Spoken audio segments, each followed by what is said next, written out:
All right. Let's see if anyone pops in here. If you're just joining us right now, I'm Eric Cohn. I'm the executive editor at IndieWire, and today we'll be having a conversation with Elijah Wood. You probably know who he is, but if you don't, Elijah is an actor, a producer, and all kinds of things, and he's even a entrepreneur of sorts with his company Spectrovision, and that is the he's hearing us from today. So let's see if this goes through here. It's always a drum roll as we wait for people to join. Hello. Hey, What's hey, up? man, how are you? How are you? Good to see you. Thanks for Good. being here. Thank you for having me. You know, a lot of times it's funny when people everybody's doing their own kind of remote setup these days, and the kind of background bookshelf has become such a motif. But I think we're looking at records, right? Yeah, That's this is the, this is my record wall. it's a bit famous, right? You've got your collection's bigger than that one wall, isn't it? No, it's just this. This I is mean, it. This is the full extent. that's the. I don't know how many there are in there. It's like 2,000, maybe something like Wow. that. It's not crazy. There are You people who have far curate more it. records than I have. Yeah, you probably throw out the ones that don't deserve a spot on the shelf, right? I'm relatively picky. Yeah, it could do with a culling maybe, but yeah, it's only stuff that I love. What have you been putting on lately? I mean, a lot of people were asking us on social beforehand about, as a music guy, what are some of the tracks that keep you calm in these very unusual times? Oh man. I've been listening to a lot of jazz actually. And there's a great series that Blue Note has. They have a reissue series called Tone Poet. Hmm. And so it's a ton of remastered special editions of all these Blue Note releases. So that's kind of been a mainstay. But my turntable cartridge was broken for a little bit, so I wasn't listening to records for a Oh my couple of gosh. months and just had it repaired. But yeah, jazz that tends to be a go-to. It's definitely calming and relaxing. Sounds about right. Yeah. Well, speaking of things that aren't working the way they should be, let's talk about the industry and the work that you do. Yeah. Uh, so many people have had projects disrupted over the last couple of months. Just how much did the shutdowns starting back in late February, early March impact what you were working on? So as far as Spectrovision is concerned, we were in production and finished production on Adam Egypt Mortimer's next film, Arch Enemy. So we were done with principal photography, but we were in the middle of post when all this happened. So it's impacted post in the sense that it's elongated the process. So it's taken a little bit longer. In some ways, that's actually been beneficial. Having a little bit longer in post and being able to take our time with it has actually been a funny fringe benefit of the lockdown. Um, as far as other productions, that's where the complications come into play. It's now we've had to delay physical production on a movie called No Man of God, which is a film that Robert Cargill wrote about Ted Bundy and the FBI profile of Bill Hagmeyer and their relationship over the course of 4 years. So we were supposed to go into production on that in April. So that's now been pushed, and it's unforeseen. We were hoping to go in production on that sort of end of August, but with the way that things are going with the coronavirus in the United States, it's not looking super great. So we're taking every sort of we're making every effort to make a safe environment on set, and we're kind of creating our own guidelines and then following other guidelines in regards to productions that are trying to start up, and we will certainly follow those things. But in terms of actually being able to start production, we're in a holding pattern until we're sort of given the go ahead, really.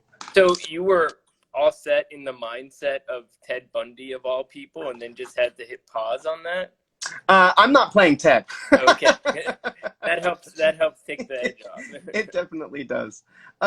Yeah, to a certain degree, we were getting pretty ready, but we were kind of cut off at the knees before we genuinely started pre-production. So it wasn't as if all of our all of our sort of efforts had been completed and we were about to start rolling camera, we hadn't gone that far. So in a sense, also, I suppose with the extra time, it's allowed us to continue to modify the script to make sure that that works within. The benefit of this particular film is that it really is, the majority of the film is are conversations between Bill and Ted in a white room, in a, you know, at a prison. So it's sort of a perfectly it's a perfectly organized piece for this particular time, because we don't have many locations, we don't have a lot of sort of set pieces with lots of actors. So in that sense, it's sort of perfect. Right. But yeah, the extra time has also afforded us the opportunity to continue to hone it and make it as good as we can before we go into production. It's interesting. You seem to sort of, you know, having been in one of the biggest movie franchises of all time, you seem to really treasure those opportunities to do the small scale stuff. I mean, earlier this year, Come to Daddy, that was a one Yeah. location movie with like, what, Yeah. 4 or 5 actors for the most part. So Right. I guess that kind of approach seems to speak to you these days. I love it. I always have. I think it's not even so much that the approach itself is what speaks to me, but rather that the material that I tend to fall in love with tends to sort of exist within that space a little bit.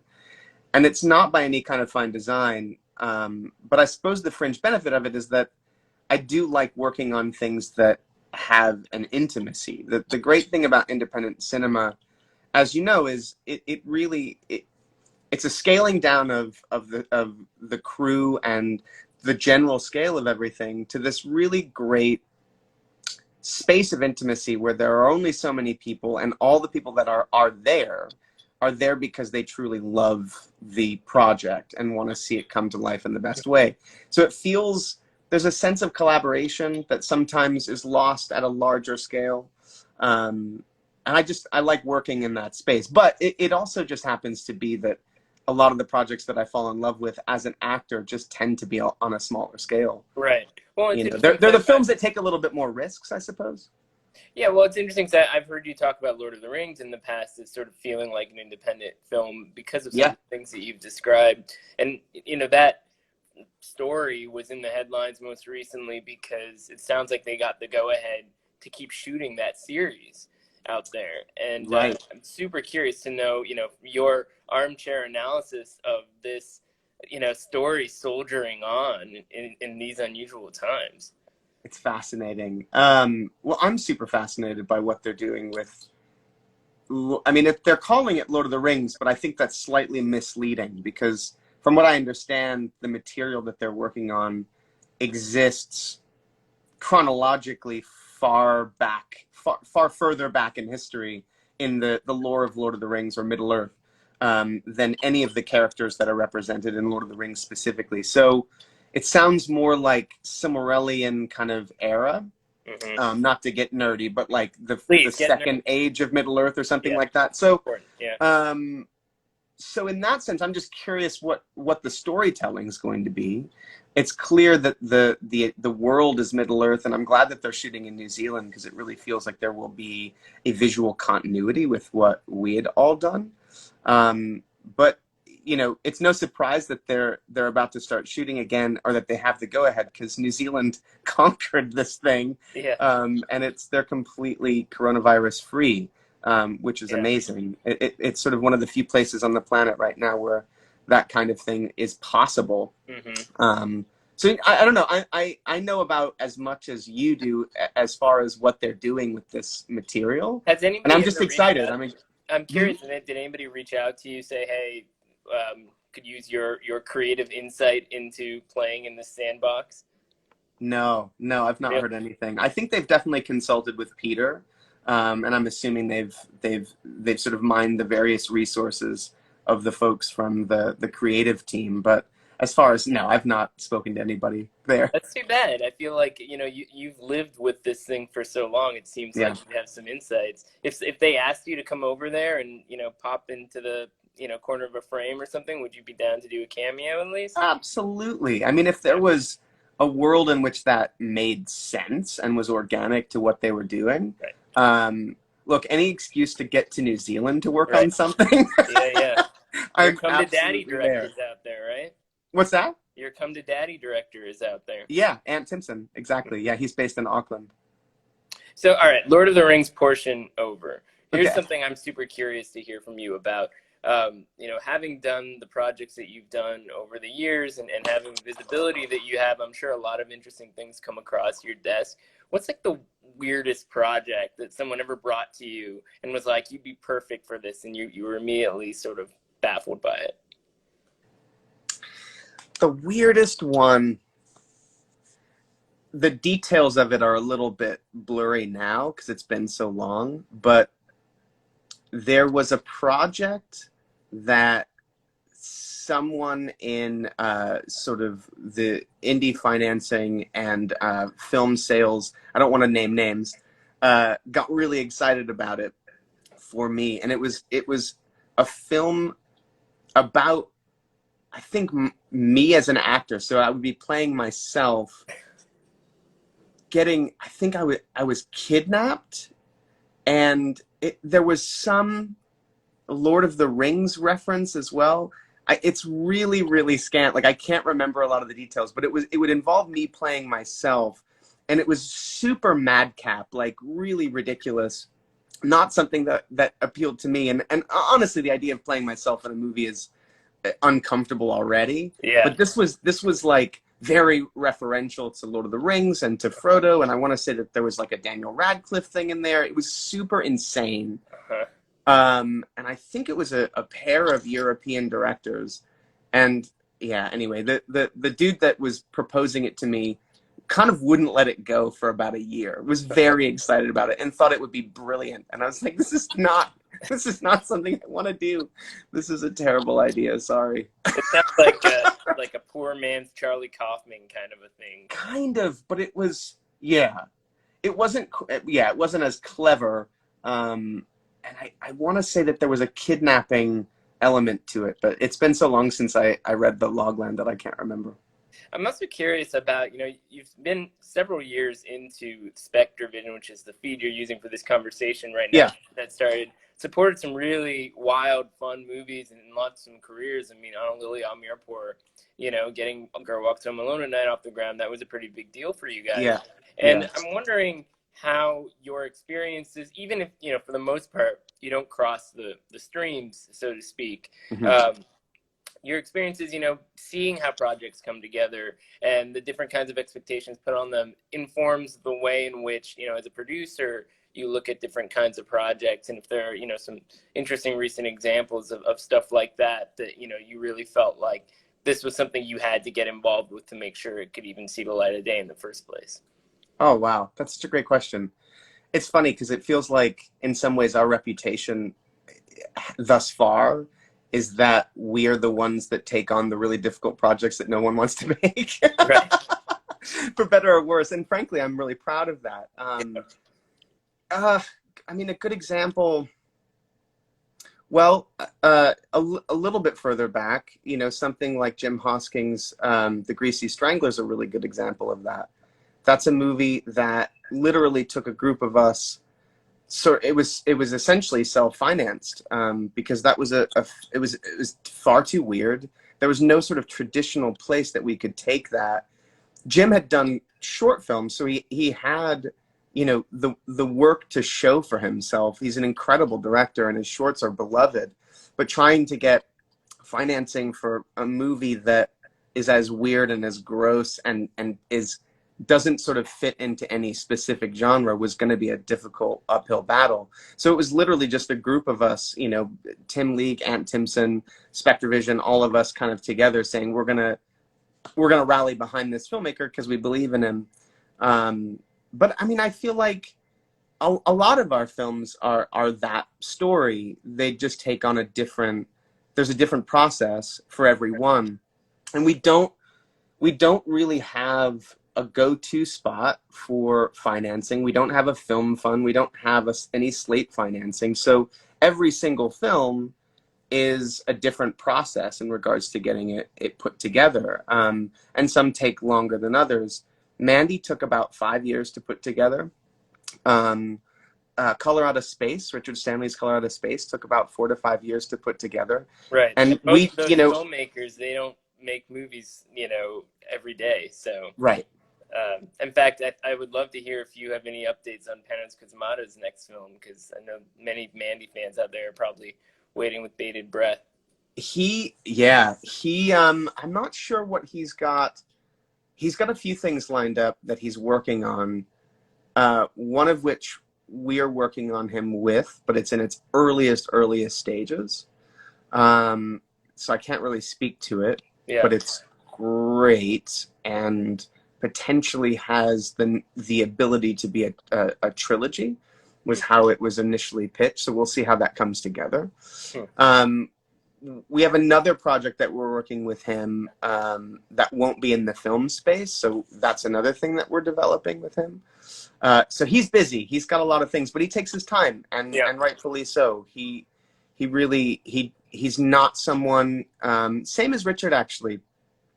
They're both people that are not ones to just sort of strike while the iron's hot or to rush into anything. They really take time with development. So Panos is taking his time, but I think he's working on a couple of different things at once.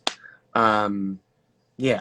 And then Richard's actually working on another H.P. Lovecraft story.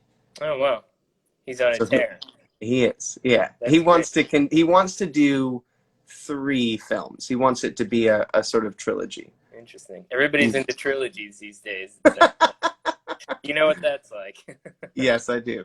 All right, so we have a pretty good question from Instagram submitted by at Texas Coleslaw Massacre, who's asking... Texas Coleslaw Massacre, I like it. And where do you get the question? Knowing your love for horror, are there any underappreciated horror gems that you think deserve more attention? Ooh.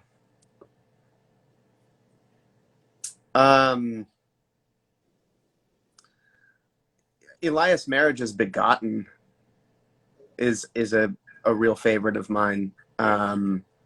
It's one of the most disturbing movies I've ever seen. It's funny because it's only classifiable as horror, I suppose, because of how grotesque it is, but it's a really non-traditional horror film. In fact, the narrative it's more biblical than it is anything specifically horrific, although the imagery is really disturbing.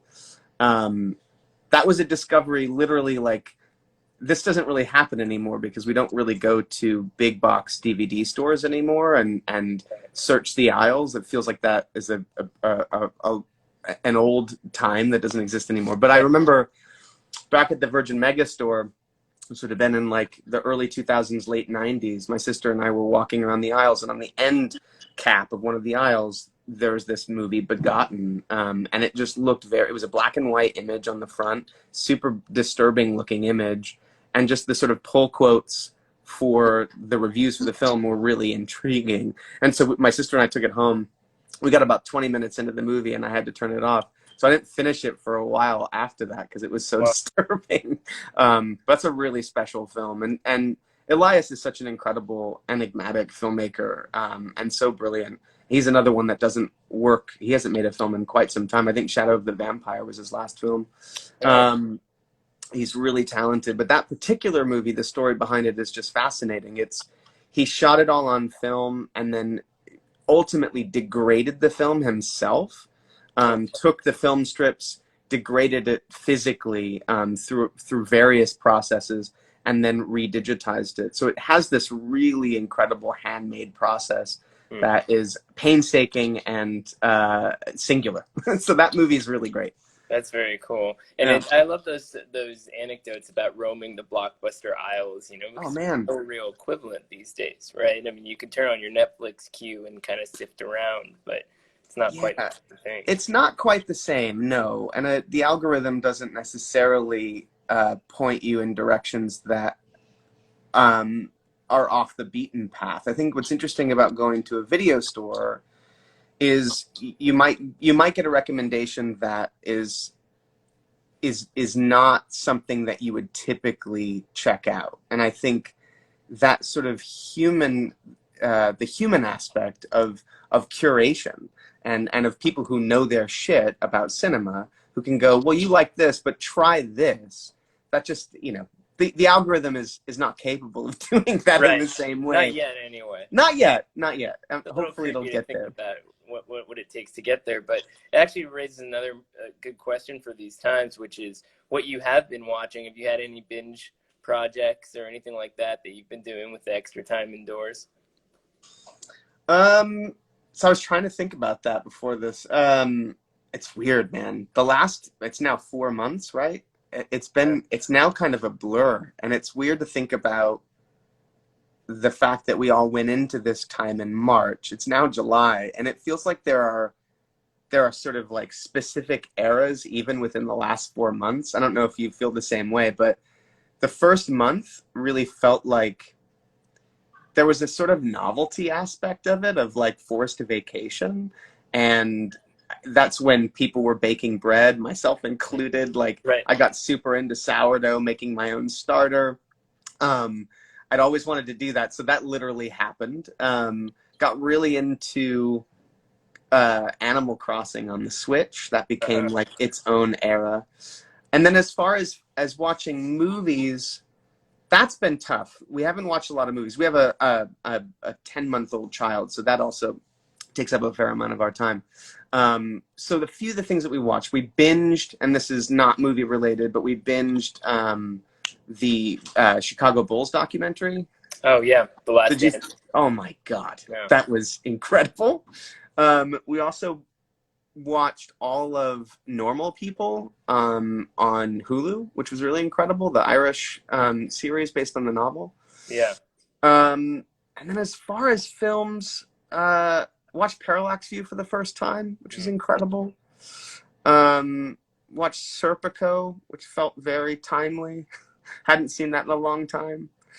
And then a few things that have come out that I'd already seen, that people should check out and seek out now because they're available, is Andrew Patterson's Vast of Night.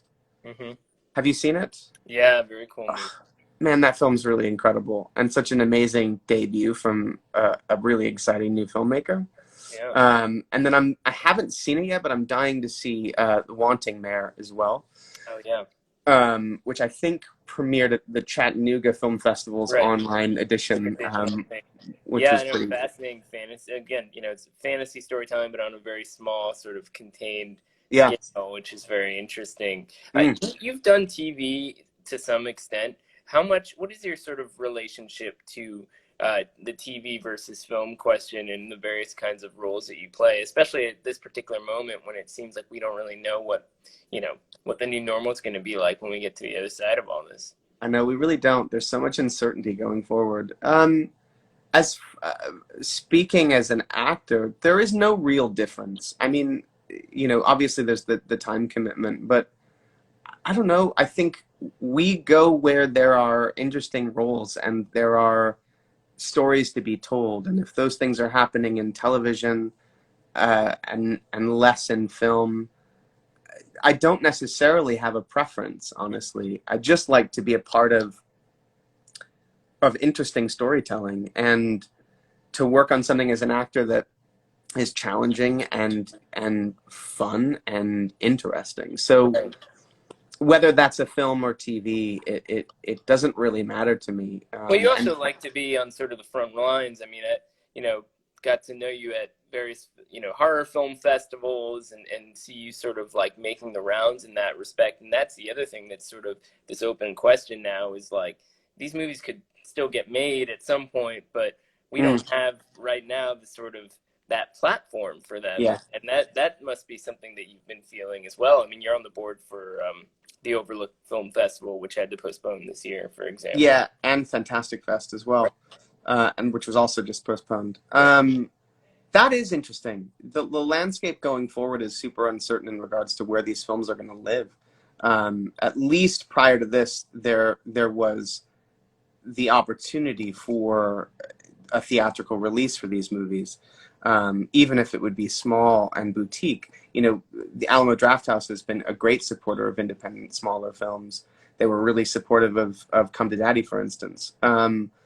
So taking that out of the equation, at least for the time being, we then become super reliant on streaming platforms as a means of distribution. And look, it doesn't change things that much, because for the most part, the films we're talking about had limited theatrical release to begin with. Right. You know, streaming platforms were the sort of bread and butter, really, kind of, for these releases, and ultimately reach far more people as a result. But when you only have that option, and then also don't have the traditional means of being able to market a film, or publicize a movie in the most in a traditional sense, that also complicates things as well. But the biggest loss is the festivals, because festivals for these films are everything. It's the early promotion. It's what it creates buzz and enthusiasm and excitement prior to there even being a release. And sometimes a festival is as good as your theatrical in regards to garnering the kind of attention that you want to garner around a film to get people, to get eyes on it. So that's really the biggest loss. Not having a gathering place for these movies and the filmmakers as well, and the community around them. So losing Fantastic Fest, you know, I think TIFF is going to be very small this year. I don't know if they're going to end up having a full festival. My understanding is that they're not. I don't know if it's been announced or what's going on with that. But a lot of these places are, in addition to being a platform for these movies and the press and the sort of buzz around it, it's also incredible for the filmmakers in regards to being able to communicate with fans and network with other filmmakers and the community at large. So that, I feel like we're going to see the sort of ripple effect and the reverberations of the loss of this in the coming months. You know, there's going to be a gap, and there's also, people are holding their films back as a result as well. So it's just, it's a real confluence of elements kind of all happening at the same time, and it's just going to be really interesting to see what happens at the end of all of this. I worry about theaters. I worry about, you know, aside from these films and a place for them to exist and the film festivals will reemerge. I worry about small independent theaters. I worry about large independent theaters. Yeah. Will they make it through this? Will there be places for the films that we all love to exist theatrically? That's the other concern too. So the other thing that I think is kind of interesting about what you do is that, you know, you're not just somebody who produces movies and acts in movies. You like to engage with people, and you talk about networking with filmmakers at festivals and stuff like that. Another way that you've been doing it is with this podcast you started with Daniel Noah. Can you tell us a little bit about kind of what you're going for with it? And at this point, you know, do you have any dream guests? You want to throw some names out there? Oh my God, yeah. So it started pretty organically with our relationship with Shudder. They had this sort of initiative to do a bunch of podcasts and asked if we wanted to grab a slot. And initially, we sort of jumped at the chance. We didn't have an idea right away, and then we sort of settled in on this concept, which is, what if we took an approach to an interview show that didn't rely on promoting anything. It wasn't about people coming on and promoting their latest project. And it also was specifically either in their home or their place of work. And the idea that we settled on was that we wanted it to sort of be this fly in the wall conversation where you felt as a listener that you were kind of listening in on something that was more intimate than your typical interview show, that it was a genuine conversation. And in truth, I feel like we owe a debt of gratitude to Anna Lily Amapour, actually, because she was our second episode, and we were just working it out. Daniel and I had never hosted anything, never interviewed officially for anything. We'd never done a podcast before. So our first episode was with John Landis, and if you've ever met Landis, he's amazing, and he talks a lot. So in some ways, it was the great episode to start with, because we were able to kind of give him little nuggets and he would run with it, which was super exciting for us. And he told great stories, but we hadn't quite worked out the sort of format of the show. And then the second episode was with Lily, and we went to her house, and we ended up having this incredible, intimate, beautiful conversation that spoke to her childhood, her feeling of being other and alien, and how that led her to create, grappling with death, all of these things that were really intimate. And we walked away from that feeling like we'd sort of discovered the show, and it became the high watermark of what we wanted every episode to achieve. So from there on out, we kind of, we refocused our efforts to achieve that same level of intimacy. And a lot of it was just also about trying to get at the artistic process, trying to understand where people in their childhood, like what about their childhood or their upbringing informed them as artists. And that really became the kind of focus of the show. And we were so lucky to have so many incredible conversations. And Guillermo was our last. He gave us 2 sessions, and I know you know how difficult it is to get Guillermo locked down. He is a very busy man, and he actually managed to sit down with us twice, which is miraculous. And we got to do part of that at Bleak House as well. And I don't know that Guillermo had ever been interviewed in that way. And what was really interesting, especially with Guillermo, was that the initial interview, I think his expectation, which I think is absolutely normal, is that it would feel like an interview, right? And that we would be talking about his projects and his work and what would be coming up next.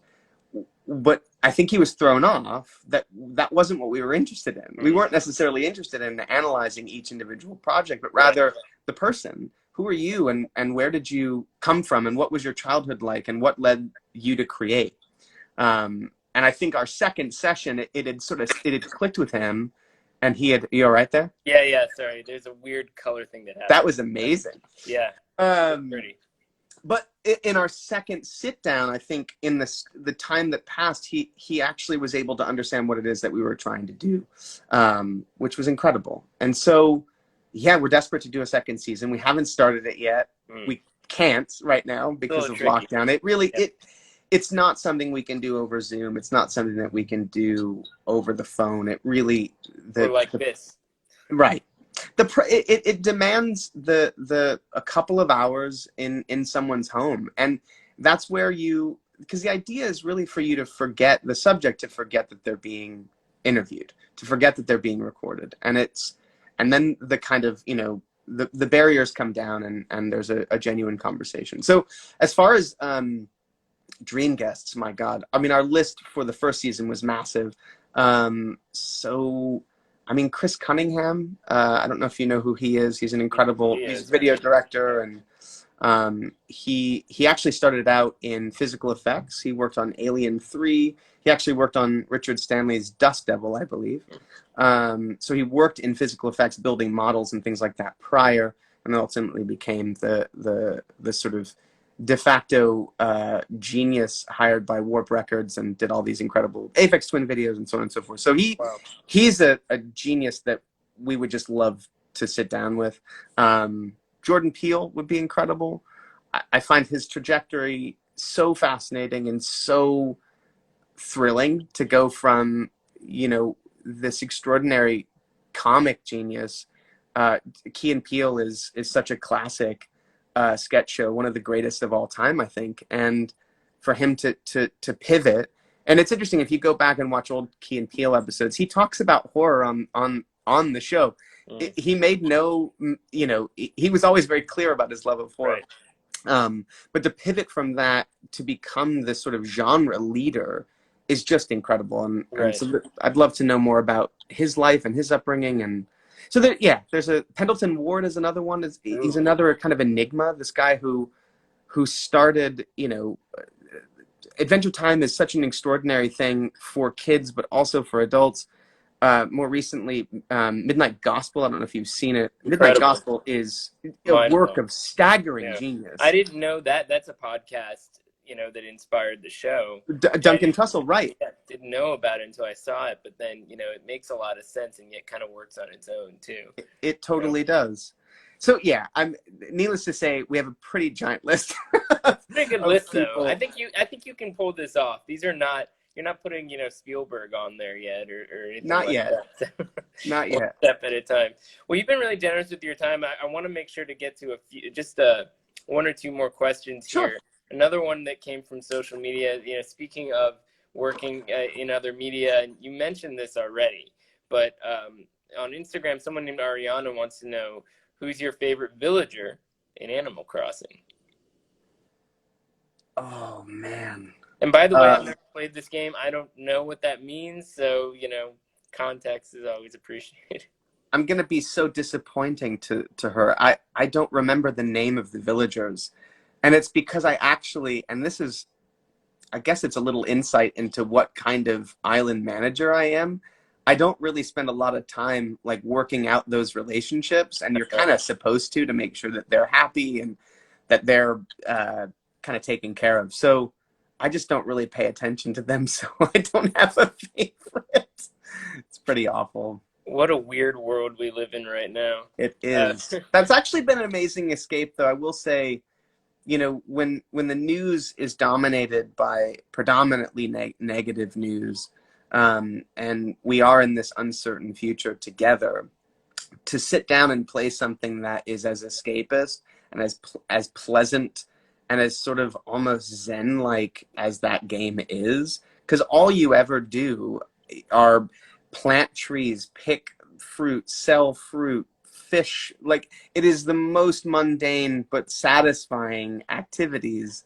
It's kind of perfect. And the fact that that game came out just as everyone went into lockdown, I mean, it was a stroke of genius unintentionally for right, for Nintendo. right. That's fascinating. I may be inclined at some point You to should check it figure out out. what you're It's talking pretty about. wonderful. It's hard to resist. All right, so this question is going to be a fun one. So on Twitter at Define Hypocrites asking, how does it feel like to be a part of the absolute cinematic marvel of a film that defined an entire culture after its creation? And of course, the film this person is talking about is Spy Kids 3.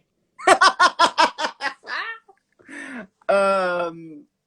Oh wow. Well, it was fun. That was the circumstances behind that are really fun because I had worked with Robert on The Faculty, and it was only like 5 years later, 4 years later, or something. He was like, "Hey, I'm making a third Spy Kids movie in 3D. Do you want to come and just be the guy?" I was like, "Yeah," and it was literally a day of filming. I just went to Austin for like 2 days and shot that. So Wow, yeah, fun. That movie comes up a lot, and I that's feel ridiculous. like I feel like I don't know if it's because of the fact that we were younger when that movie came out, and the kids who watch it are now adults. Maybe that's it. So there's something kind of zeitgeisty about it, I guess, at a certain period where those people are in their late 20s or early 30s now, because it has come up a lot in the last couple of years, Right. funnily enough. And I hadn't thought about it for so long. And then suddenly I'm hearing a lot about it. So, That is the amazing thing about nostalgia is things that isn't seem it? kind of ridiculous at the time suddenly become like cultural mainstays and have more currency than ever before. So, Totally. hey, if we need to reboot the film industry, maybe another Spy Kids is what it's going to take. There you go. Well, Elijah, this was super fun. It's great catching up with you. Good to see that you're staying safe and sane. And, Same. we'll look for more podcasts whenever you can make them and hope to stay in touch. All right, Eric. Thank you so much. It's been Thanks awesome. again. Take care. All right. Take Bye. care.